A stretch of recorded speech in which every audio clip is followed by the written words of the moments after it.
Minister, myself and Deputy John Brady requested this debate at the Business Committee on Amnesty International's utterly damning report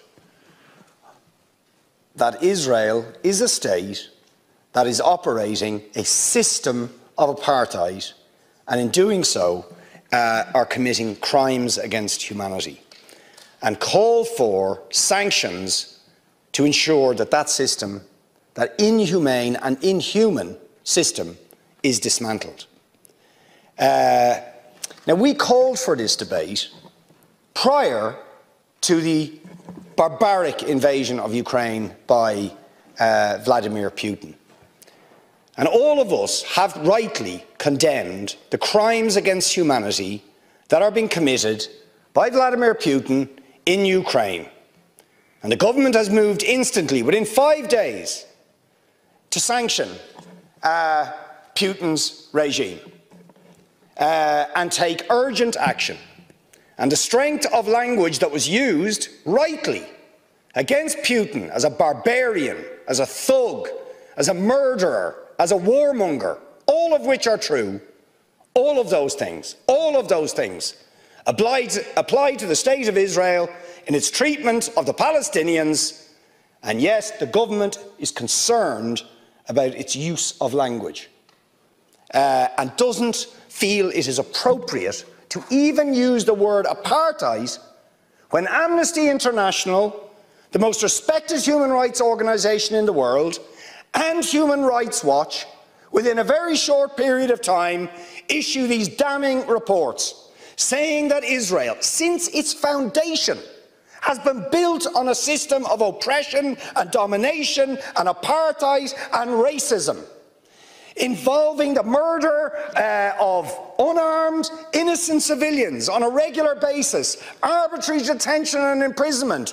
land annexations, the displacement of people, the denial of basic fundamental rights to 6 million Palestinians who are displaced outside Israel and the occupied territories, to the right to their return to their homes, to the illegal blockade of Gaza, which has left, as they say in the report, Gaza in a permanent state of humanitarian crisis, denying people access to food, to water, and treating the Arab population as a whole, the Palestinian population as a whole, as an inferior race. I mean, it doesn't get stronger than this. And yet you want to be careful about your language. You're happy to correctly use the most strong and robust language to describe the crimes against humanity of Vladimir Putin, but you will not use the same strength of language when it comes to describing Israel's treatment of the Palestinians, when it is now being documented and detailed by two of the most respected human rights organisations in the world, and indeed has been alleged by dozens and dozens of non-governmental organisations, and to be honest, anybody who looks honestly at the decades of brutal, inhumane persecution of the Palestinians, successive assaults on Gaza, the annexation of their land and territory, the systematic application of apartheid rules, you don't want to even use the word apartheid. Never mind sanctions. 5 days sanctions against Putin and his thugs, 70 years of oppression by the Palestinians, and it wouldn't be, what was the word you used? It wouldn't be helpful to impose sanctions. Amnesty International are calling for Israel to be referred to the International Criminal Court for crimes against humanity. Will you support it? They are calling for targeted sanctions against Israeli officials who are perpetuating the system of apartheid, just exactly the same types of sanctions you've just initiated against Vladimir Putin. Will you support it? And I think the answer is clearly you're not going to. And then we ask the question, why? Why?